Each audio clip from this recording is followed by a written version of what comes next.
Hello everybody, I want to show you with this video how you can take a screenshot with the Samsung Galaxy Z Fold5.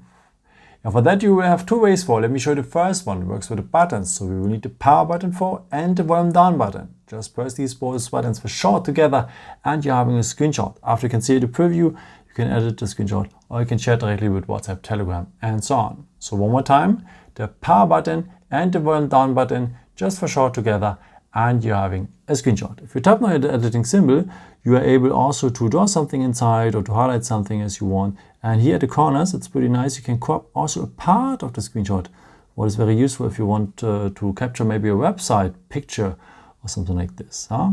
Okay, and after you can share this edited part or with the arrow, you will send it to your gallery.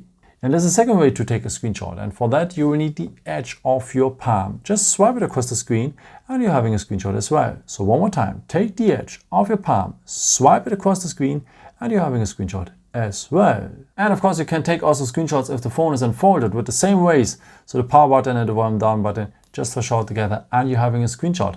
And as well with the edge of your palm, anyhow from which direction, just swipe it across the screen and you're having a screenshot as well. Yeah, where to find the screenshots after? Of course here at the gallery. And yeah, here the pictures, the screenshots are mixed up here with the photos and videos you have done with the camera or your WhatsApp pictures and so on. So this is why I recommend to you just to go to the albums always. And here you will have an own folder for your screenshots. Pretty nice. Yeah, I hope I could help you with this video and answer your question. And yeah, maybe if you want, you can leave me a nice comment or give me a thumbs up. That would be very helpful for my videos. Thank you so much for.